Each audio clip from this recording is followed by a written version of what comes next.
Hi everyone, स्वागत है आप सभी। हाय एवरीवन, स्वागत है आप सभी का। हाय एवरीवन, स्वागत है आप सभी का। हाय एवरीवन, स्वागत है आप सभी का। स्वागत है आप सभी का किस मंत्रा के ऑनलाइन स्टडी प्लेटफॉर्म पर।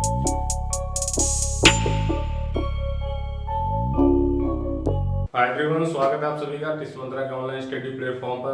जैसा कि जीएस की सीरीज में मैंने आपका पॉलिटी और हिस्ट्री का अनाउंसमेंट कर दिया है और उसमें हम इंट्रोडक्शन वीडियोस भी देख चुके हैं कि हम किस तरीके से सब्जेक्ट को फॉलो करेंगे और सब्जेक्ट में क्या क्या चीज़ों को हम पढ़ेंगे और किस तरीके से पढ़ेंगे, उनके जो एमसीक्यू सीरीज हैं उनको कैसे सॉल्व करेंगे। ठीक है, तो इन सब चीज़ों के बारे में हम बात कर चुके हैं पहले ही। देन हमारा आता है इकोनॉमिक्स, इंडियन इकोनॉमी। इसमें हम पढ़ेंगे भारतीय अर्थव्यवस्था। ठीक है, भारतीय अर्थव्यवस्था में हम क्या क्या चीज़ों को पढ़ने वाले हैं, किस तरीके से क्वेश्चन सॉल्व करेंगे और किन किन एग्जामों को फोकस रख के मैं ये सीरीज को डेवलप कर रहा हूँ, जिसमें हम सारे अपने एमसीक्यू क्वेश्चन ही सॉल्व करेंगे। थ्योरेटिकल क्लास इसमें नहीं होगी आपकी। ठीक है, थ्योरेटिकल क्लास ऑन डिमांड हो सकती है अगर आप चाहेंगे तो, कि अगर आपको पर्टिकुलर कोई भी थ्योरी समझनी है या पढ़नी है तो आप पहले से वीडियो के कमेंट बॉक्स में हमें बताएं कि हमको इस थ्योरी से रिलेटेड वीडियो चाहिए, तो वो रिलेटेड आपको वीडियो मिल जाएगा। उससे रिलेटेड मैं टॉपिक को लेके आपके लिए पर्टिकुलर वीडियो बना दूंगा। ठीक है, तो उससे आपको कुछ कॉन्सेप्ट भी हैं वो आपके क्लियर हो जाएंगे, क्योंकि इकोनॉमी में थ्योरीज ही होती हैं जो आपको अच्छे से समझनी होती हैं। रिवर्स रेपो रेट क्या है, आरआरपी क्या है, आरपीओ क्या है, एनएसपी क्या है, एनपीए क्या है, आपका बैंकिंग सेक्टर से रिलेटेड काफ़ी चीज़ें हैं, जीडीपी क्या है, जीएनपी क्या है, इन सब चीज़ों के बारे में आपको पता होना चाहिए अच्छे से, तभी आप इंडियन इकोनॉमी को समझ पाएंगे अच्छे से। ठीक है, तो चलते हैं, फिर देखते हैं, बात करते हैं क्या क्या चीज़ें हैं उनको पहले देख लेते हैं और समझते हैं उनको। ठीक है, तो अगर इकोनॉमी की बात आती है तो पहले तो इकोनॉमिक्स हो जाता है अलग। इकोनॉमिक्स का मतलब यही अलग हो जाता है, वो अर्थशास्त्र आपका अलग एक सब्जेक्ट हो जाता है। उसमें हमारा फिर आ जाता है इंडियन इकोनॉमी के बारे में पढ़ते हैं। दोनों चीजें अलग अलग हैं लेकिन रिलेट तो एक दूसरे से करेंगे। पर्टिकुलर इकोनॉमिक्स आपका सब्जेक्ट है, उस इकोनॉमिक सब्जेक्ट में हम अगर इंडियन इकोनॉमी पढ़ रहे हैं तो मतलब ये है कि हम उसमें भारतीय अर्थव्यवस्था के बारे में पढ़ रहे हैं। जैसे कि आपका पॉलिटी एक लेवल आपका सब्जेक्ट हो जाता है, राजनीति विज्ञान। ठीक है, पॉलिटिकल साइंस। पॉलिटिकल साइंस में अगर हम इंडियन पॉलिटी पढ़ रहे हैं तो हम इंडियन कॉन्स्टिट्यूशन भी पढ़ेंगे और इंडियन पॉलिटी से रिलेटेड जो भी लॉज हैं और उनके बारे में पढ़ेंगे। ठीक है, ये हो जाता है। इसको समझना भी आपके लिए जरूरी हो जाता है कि अगर आपसे कोई इंटरव्यू में क्वेश्चन कर दे कि इकोनॉमिक्स और इंडियन इकोनॉमी में डिफरेंस बताइए क्या है और इसमें रिलेशन क्या है, ये बताइए क्या है, तो आपको यही डिफरेंशिएट करके बताना है कि सर इकोनॉमिक्स के अंदर ही हमारा इंडियन इकोनॉमी भी आ जाएगा, क्योंकि हम इकोनॉमिक्स के पर्सपेक्टिव से ही इंडियन इकोनॉमी को भी पढ़ेंगे। ठीक है, यहाँ पे पर्टिकुलर एक कंट्री की बात हो रही है जिसमें हम इंडियन इकोनॉमी की बात कर रहे हैं। इकोनॉमिक्स एक होल लेवल का सब्जेक्ट है जिसमें वर्ल्ड लेवल पे इकोनॉमी की बात करते हैं हम, वो एक सब्जेक्ट है, उसमें थ्योरी सारी दी गई है। ठीक है, उन्हीं थ्योरीज के पर्सपेक्टिव से ही तुम इंडियन इकोनॉमी को पढ़ेंगे ना, तो ये सब टेक्निकल चीजें होती हैं, ये आपको पता होनी चाहिए पहले से। ठीक है, तो अब हम बात करते हैं इंडियन इकोनॉमी की।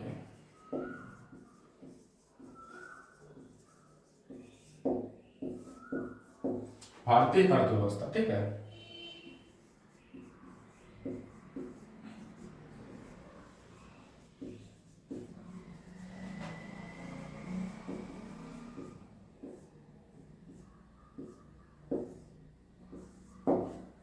अब भारतीय अर्थव्यवस्था से मतलब ये हो जाता है, इसमें तो पहले तुम्हें पता होना चाहिए, अगर इकोनॉमिक्स के बारे में आपसे पूछ ले तो द वेल्थ ऑफ नेशंस एक बुक है आपकी एडम स्मिथ की, पूरा इकोनॉमिक्स आपका उसी पे बेस करके लिखा गया है, बनाया गया। ये मान लो अगर हम इकोनॉमी पढ़ रहे हैं तो उनकी जो एडम स्मिथ की बुक है द वेल्थ ऑफ नेशंस, उसी के बारे में पढ़ रहे हैं, उसी के बारे में समझ रहे हैं, तो इन सब चीजों के बारे में आपको पता होना चाहिए। ठीक है, हाँ, अगर आपसे ये भी पूछ लिया जाए, जस्ट अ सेकंड, ओके, अगर आपसे ये भी पूछ लिया जाए कि द फादर ऑफ इकोनॉमिक्स, ये भी आपसे पूछ लिया जाए तो आप क्या बताएंगे? Adam Smith. ये मैं क्वेश्चन बोलता नहीं हूँ, ना करवाने की कोशिश करता हूँ। बात ये कि ये सब लॉजिकल क्वेश्चन तो है, मैं ऐसा नहीं कह सकता हूँ कि इन लॉजिकल क्वेश्चन आपको पता होने चाहिए, लेकिन ये बहुत ही बेसिक बात है, ये आपको पता होनी ही होनी चाहिए। अगर मुझे यहाँ बताना पड़ रहा है तो आप किसकी वीडियो में नहीं देखे होंगे, किसका लेक्चर आपने नहीं देखा होगा, अगर आपने इकोनॉमी पढ़ना स्टार्ट किया और आपको कोई ये ना बताया कि द फादर ऑफ इकोनॉमी कौन होते हैं, या फादर ऑफ पॉलिटी कौन होते हैं, या फादर ऑफ आपके हिस्ट्री कौन होते हैं, इन सब चीज़ों के बारे में जरूर ही बताया जाता है। ठीक है, तो एडम स्मिथ हो जाते हैं आपके इंडियन इकोनॉमी के फादर हो जाते हैं। ठीक है, अब अगर इनका ईयर वाइज हम डिक्लेरेशन देखना चाहें कि किस साल किस वर्ष में इन्होंने चीज़ों को करना स्टार्ट किया, किस वर्ष इन्होंने चीज़ों को करने की शुरुआत की है, इन सब चीज़ों के बारे में। तो 1776 आपका एक ईयर आता है, एग्जैक्ट ईयर है आपका 1776 में इनकी एक बुक आती है द वेल्थ ऑफ नेशन। क्या है बुक का नाम? बुक का नाम आपको पता होना चाहिए, ये चीज आपका इंपॉर्टेंट क्वेश्चन हो जाता है जीके के पर्सपेक्टिव के व्यू में। ये क्वेश्चन आपका कई बार पूछा जा चुका है। The wealth of nation,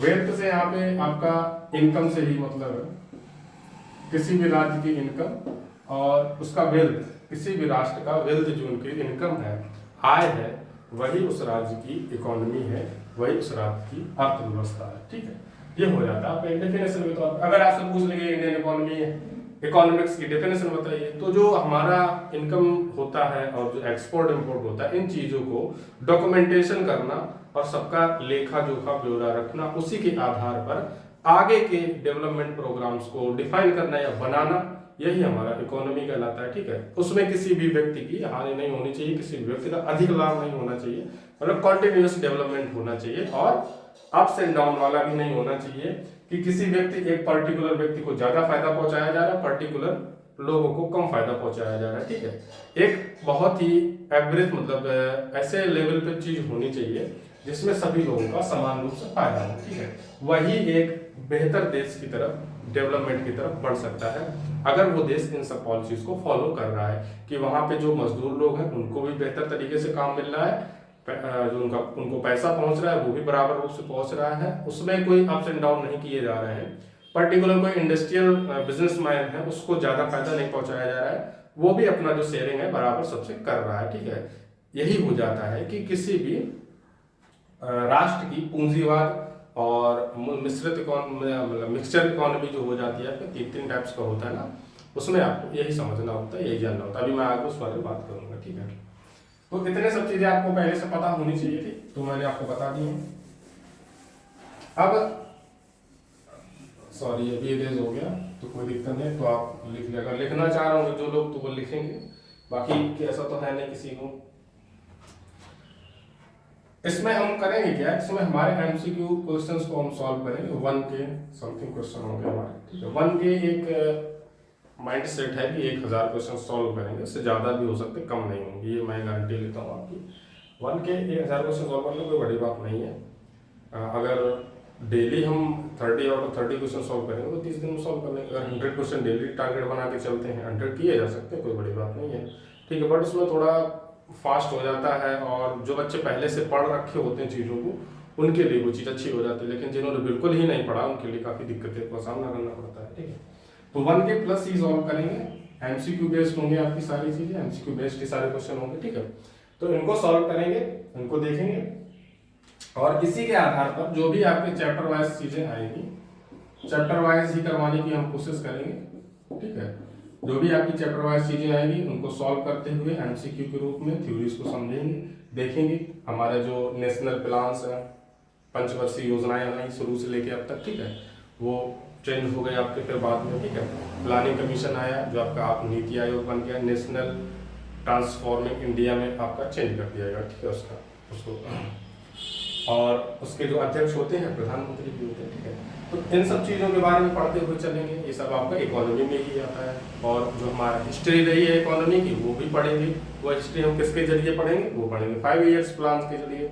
5 year plan जो आपका FY होता है, फाइनेंशियल ईयर प्लान होता है, उसको वो बहुत ही इंपॉर्टेंट रोल प्ले करता है FYP। ठीक है, फाइनेंशियल ईयर प्लान जो होता है वो आपको बहुत ही महत्वपूर्ण रोल प्ले करता है आपके इकोनॉमी में। यहाँ से क्वेश्चन भी आपके कई ज्यादा पूछे जाते हैं, बहुत सारे क्वेश्चन बनते भी हैं। ठीक है, तो इनको भी आपको अच्छे से पढ़ना होगा, जितने 5 ईयर प्लान हमारे कहीं हैं उनको भी हम बहुत अच्छे से पढ़ेंगे। ठीक है, तो पढ़ेंगे क्या, उनके क्वेश्चन सॉल्व करेंगे, चैप्टर वाइज चलेंगे तो उनके क्वेश्चन सॉल्व करते चलेंगे, वहां से जो आपको टेक्निकल चीजें होंगी, जो फैक्चुअल चीजें होंगी, मैं आपको बताता चलूंगा, वो आपको समझ में आ जाएगा। इस मतलब पहला इंट्रोडक्शन वीडियो का मतलब यही होता है कि शुरुआत करना कहीं से तो करना ही है, और यहाँ से करेंगे तो जो और ज़्यादा अच्छे से समझ में आएगा। जो बच्चा पहले से नया ज्वाइन करेगा, नया आता है यहाँ पे स्टडी चैनल पे अपने, तो उसको पहले से पता हो चल जाता है कि चीज़ें किस तरीके से चैनल पे करवाई जा रही है। ठीक है, और किस तरीके से पढ़ाया जा रहा है। ठीक है, मेन मुद्दा ये है कि एक अपना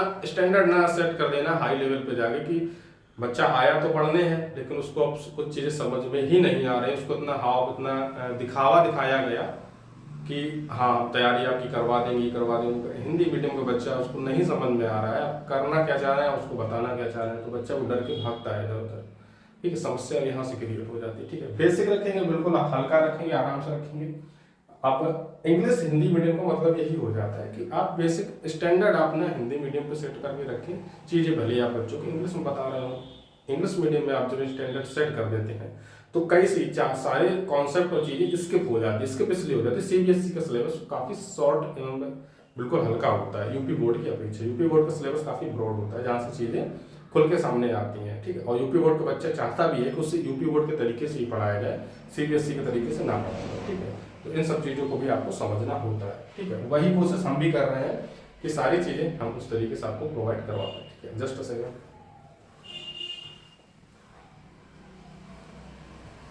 तो उसमें हम इस तरीके से चीज़ें करेंगे। ठीक है, अब बात कर लेते हैं थोड़ा टॉपिक के बारे में, इंडियन इकोनॉमी। थोड़ा बेसिक चीज़ें हम आपको बता देते हैं कि होता क्या है और किस तरीके से चीज़ें करना होता है। ठीक है, एक तो इसमें अगर हम बात कर लें कि हमारा किस तरीके से हमें बताया गया है क्या है। ठीक है, वर्गीकरण करते हैं, अगर हम उसको क्लासिफिकेशन करते हैं इकोनॉमी का, तो क्लासिफिकेशन में हमें क्या क्या चीज़ें देखनी होती है। ठीक है,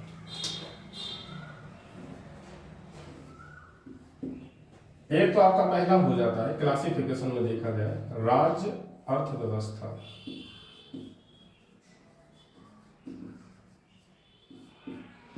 दूसरा हो जाता है आपका पूंजीवाद।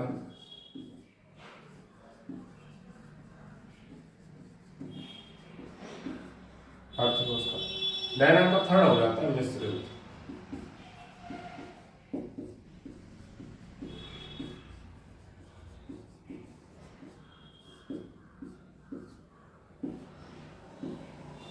ठीक है, ये सेकंड नंबर हो गया आपका, ये थर्ड नंबर। ठीक है, तीन टाइप में आपका क्लासिफिकेशन होता है, टाइप्स भी होते हैं। टाइप्स में यही हो जाता है, टाइप्स में आपका ज्यादा नहीं होता, टाइप्स में इन्हीं से टाइप्स बना देंगे आगे चल के। क्लासिफिकेशन में हम ये करें। अब क्लासिफिकेशन और टाइप्स में अंतर क्या क्या है, प्रकार ये हो जाते हैं। प्रकार हमारे इसके ये एक आपका इकोनॉमिक्स मतलब है, कोई कंट्री है, एग्जांपल लेते हैं, कोई कंट्री है। ठीक है,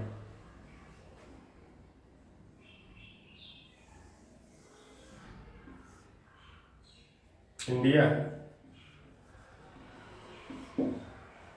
अब इंडिया का एग्जांपल अगर मैं इसके जरिए लूंगा तो आप कंफ्यूज हो जाएंगे कि इंडिया की इकोनॉमी राज्य अर्थव्यवस्था तो है नहीं।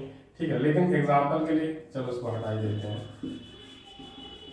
दिक्कत हो जाएगी, कंफ्यूज हो जाएंगे आप, बहुत ज़्यादा कंफ्यूज हो जाएंगे। करते क्या है कि एक आपका ये कंट्री है। ठीक है, ऐसा कंट्री होता नहीं, एक एग्जांपल है आपका। ठीक है, कंट्री ए है आपका, इस कंट्री का जो इकोनॉमिक सिस्टम है वो क्या है, उसका इकोनॉमिक सिस्टम है स्टेट इकोनॉमी, मतलब राज्य अर्थव्यवस्था। ठीक है, इस देश की जो अर्थव्यवस्था का प्रकार है, मतलब वर्गीकरण हम करेंगे अगर, तो इस कंट्री को हम रखेंगे राज्य अर्थव्यवस्था के अंतर्गत, इसको हम रखेंगे। ठीक है, इसको हम राज्य अर्थव्यवस्था के अंतर्गत इसको रखने वाले हैं। ठीक है, इसमें हो गया जाता है, कहीं कहीं आपको ये पहले भी लिखा मिलेगा, कहीं कहीं आपको बाद में भी लिखा मिलेगा, तो उससे आप परेशान होने का मतलब है। पहला नंबर, दूसरा नंबर, क्लासिफिकेशन में आपको तीनों पता होने चाहिए, पहला दूसरे नंबर से आपको कोई फर्क करने वाला ज्यादा है नहीं। ठीक है, राज्य अर्थव्यवस्था का मतलब ये हो जाता है कि उस देश में निर्माण की जाने वाली जितनी भी चीजें होंगी, जो भी डेवलपमेंट मतलब बनाई जा रही होंगी चीजों का कंस्ट्रक्शन किया जा रहा होगा, या फिर चीजें जितनी भी फसल है, कोई भी चीज है, उसका जो मूल्य निर्धारण है, उसका जो रेट,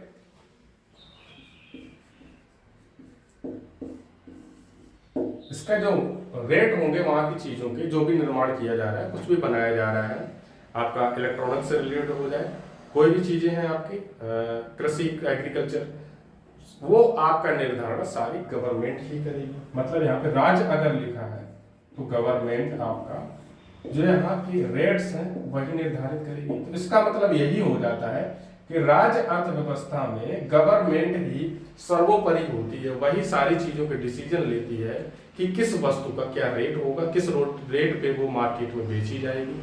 मार्केट वहां पे बाजार मूल्य निर्धारण नहीं करता है। मूल्य निर्धारण कौन करता है, मूल्य निर्धारण आपका करता है स्टेट आपका राज्य, ठीक है। तो इतनी चीज आपको पता होनी चाहिए। तो अब यहाँ पे अगर मैं आपको समझाना चाहूँ, यहाँ पे ये हमारा क्लासिफिकेशन है, मतलब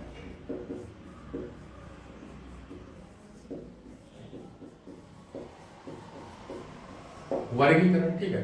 अब वर्गीकरण में हमारा एक देश आता है, तो हमारा उस देश का हमें इकोनॉमिक सिस्टम बताना था कि इस देश में किस प्रकार की इकोनॉमी है, किस प्रकार की अर्थव्यवस्था है। तो वर्गीकरण के आधार पे हमने बता दिया कि ये हमारा एक देश था, इसकी जो इकोनॉमी थी, अर्थव्यवस्था थी, वो राज्य अर्थव्यवस्था थी। ये हमने किस आधार पे बताया? वर्गीकरण के आधार पे बता दिया, ठीक है। इतना आपको समझ में आ गया होगा। अब हम चले अगर यहाँ से आगे, अगर यहाँ पे पूछ लिया जाए प्रकार, अब यहाँ पर राज्य अर्थव्यवस्था है, तो अब यहाँ पे रेट्स निर्धारण किन किन चीजों के किए जाएंगे, तो उस पर अगर हम बात कर लें तो एक तो आपका हो जाएगा एग्रीकल्चर,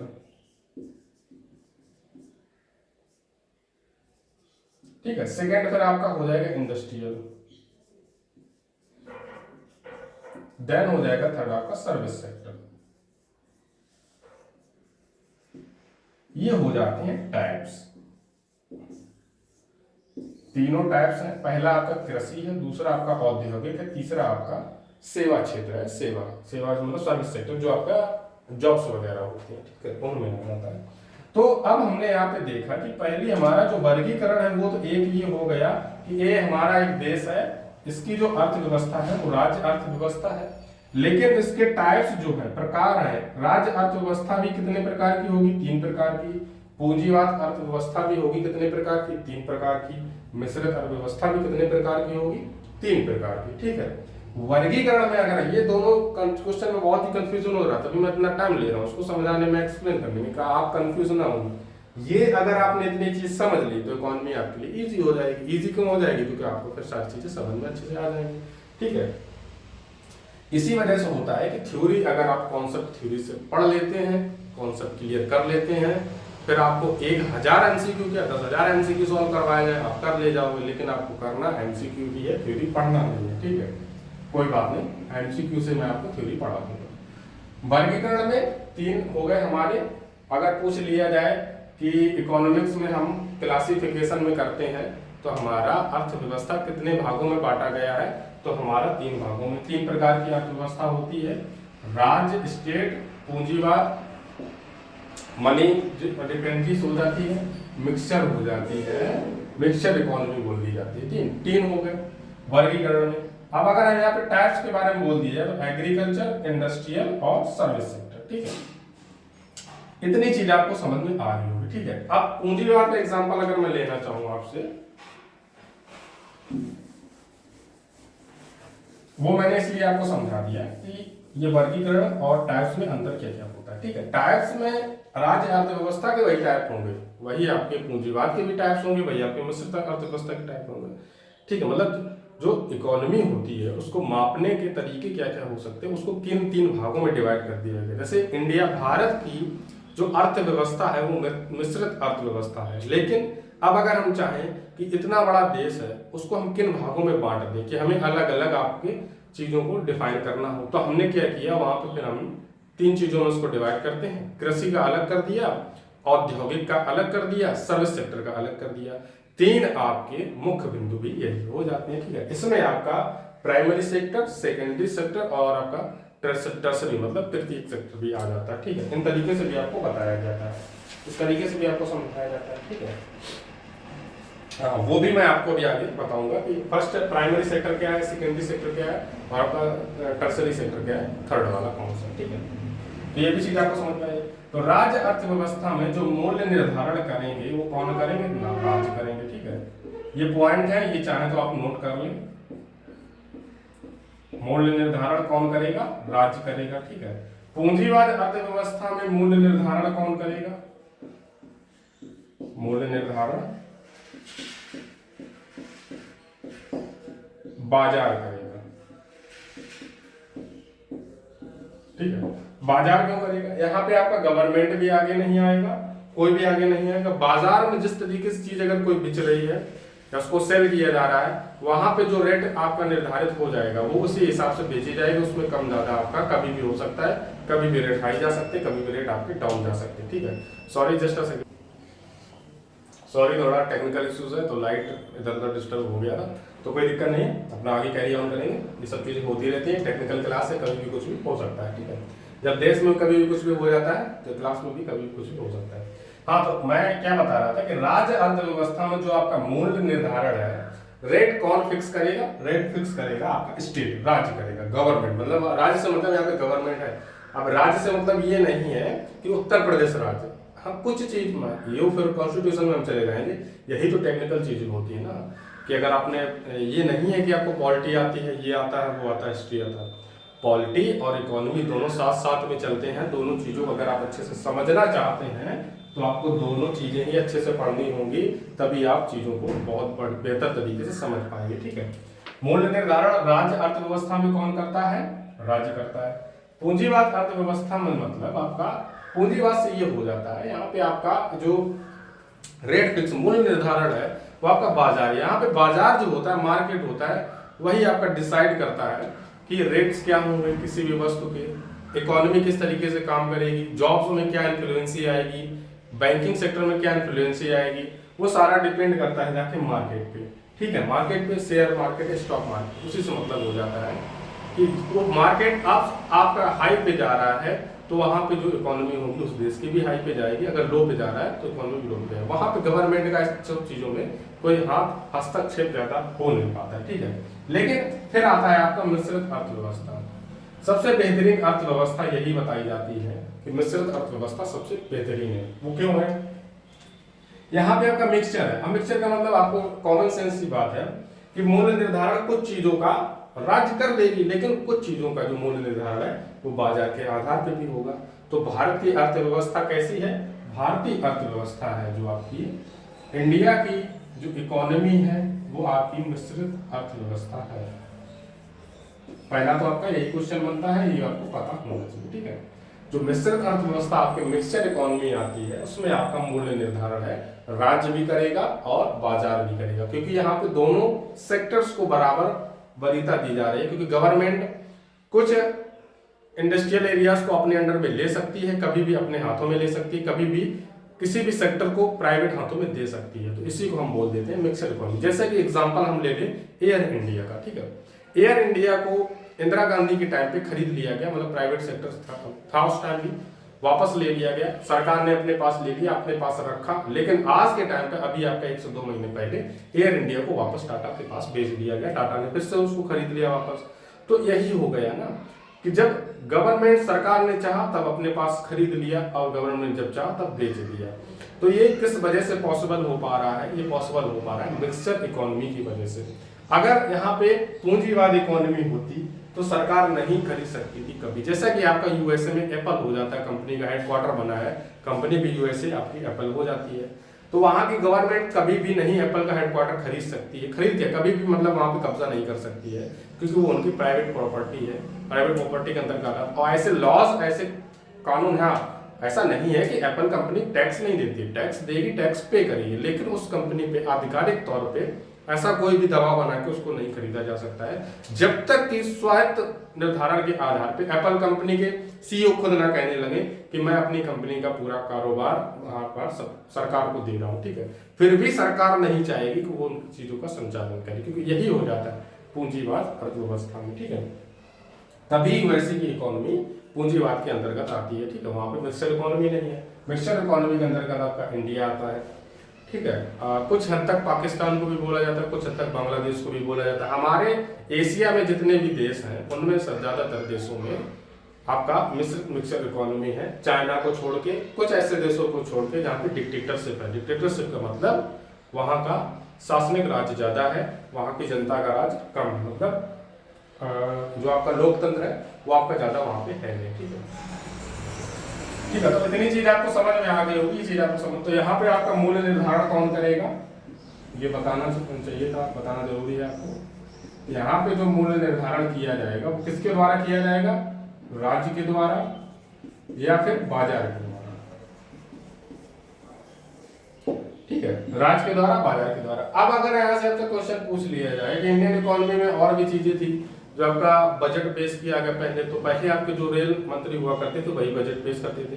तो जॉन मथाई स्वतंत्र भारत के प्रथम जो रेल मंत्री जॉन मथाई हुआ करते थे, उनके द्वारा भारत का पहला बजट पेश किया गया। ठीक है, तो ये आपका क्वेश्चन इंपॉर्टेंट हो जाता है, ये भी आपको इंपॉर्टेंट। अब जब क्वेश्चन सॉल्व करेंगे तो इस टाइप के क्वेश्चन मैं आपको बहुत सारे करवाऊंगा, बहुत मतलब आपका बेसिक पूरा कंप्लीट हो जाएगा। सुपर टेट की तो टेंशन छोड़ ही दो, वो तो कंप्लीट होना ही होना है। अगर आप कोई किसी लेवल पे यूपीएससी सिविल सर्विसेज या किसी भी ऐसा जीएस के एग्जाम में बैठना चाहते, लेखपाल का एग्जाम भी आने वाला है आपका, पूरा बेनिफिट करेगा यहाँ से। अब जो बच्चे फॉलो कर पाएंगे, करेंगे, एग्जाम देंगे, उनको पता चल जाएगा, बाकी किसी से कहने या बताने की जरूरत नहीं है तो क्या क्या चीजें करते हैं, तो इतनी चीज आपको पता होनी चाहिए। इसमें कई चीजें आती हैं, जैसे आपका इंडियन रिजर्व बैंक आ जाता है, RBI reserve bank of India.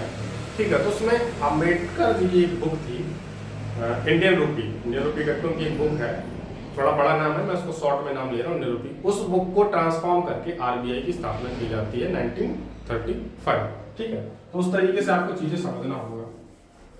Sorry 1935 मैं गलत बोल रहा हूँ, देख लें, करेक्शन कर लें, फैक्चुअल चीजें हैं, डेट्स है, कभी सही कोशिश करता हूँ कि सही ही बोलूं, गलत डेट्स आपको ना बोला जाए सामने, अगर पता हो तो ही बोला जाए, जबरदस्ती बोलने की क्या जरूरत है। आप स्टूडेंट हैं, हम भी आपसे सीख रहे हैं, आप भी हमसे सीख रहे हैं, बस थोड़ा एक्सपीरियंस का फर्क होता है एक दूसरे में, वरना नॉलेज सबको ही बराबर होती है, अनुभव फर्क कर जाता है बस। तो अब हम अगर यहाँ पे एरियाज की, अभी क्लासिफिकेशन की बात कर ले, अगर हम अब यहाँ पे एरियाज की बात कर लें, एरियाज में क्या क्या हो जाता है, तो इसमें आपका पहला आ जाता है प्राइमरी सेक्टर। ठीक है, प्राइमरी सेक्टर आ जाता है, सेकंड आपका आ जाता है सेकेंडरी,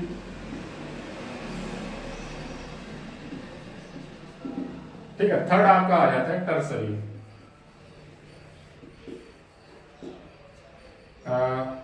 टर्सरी ही बोलते हैं, सेकेंडरी टर्सरी मतलब तीसरा, तृतीय, प्रथम, द्वितीय, ठीक है, तृतीय। अब एरियाज की हमें जरूरत क्या पड़ी, तो इकोनॉमी के क्षेत्र बताने की जरूरत हमें इसलिए पड़ी, जो हमने प्रकार आपको बताए थे वही आपके क्षेत्र है। अब प्रथम सेक्टर में हम क्या रखते हैं, प्रथम सेक्टर में हमारा आता है एग्रीकल्चर।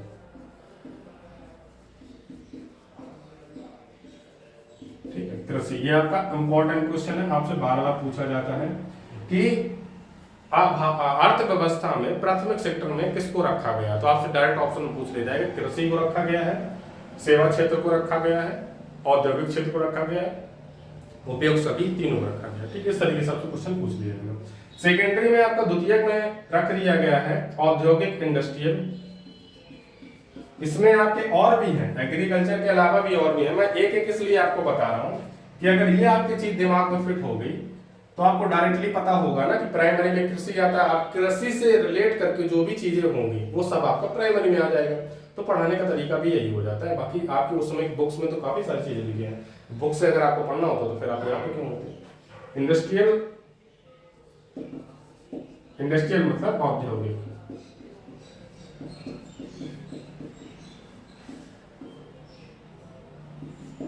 ठीक है।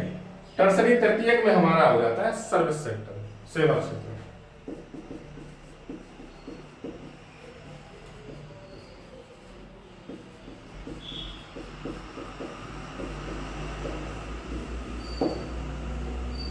टर्सरी तृतीय क्षेत्र में हो जाता है, सर्विस सेक्टर आपका सेवा क्षेत्र होता है। ठीक है, सेकेंडरी सेक्टर द्वितीय में हो जाता है आपका इंडस्ट्रियल औद्योगिक। ठीक है, प्राइमरी सेक्टर प्रथम हो जाता है आपका एग्रीकल्चर सेक्टर। ठीक है, तो इन सब चीजों के बारे में आपको पता होना चाहिए था। यही आपका टाइप्स हो जाते हैं, टाइप्स में अगर लिखना चाहे टाइप्स ये हो गए, एरियाज ये हो गए, क्लासिफिकेशन मैंने आपको बता दिया था। क्षेत्र मतलब किन किन क्षेत्रों में हम इंडियन इकोनॉमी मतलब किसी भी अर्थव्यवस्था को हम मापन करेंगे, उसको कैटेगराइज करेंगे, उसको अलग अलग देखेंगे। ठीक है, तो ये चीज आपको इतना पता होना चाहिए था।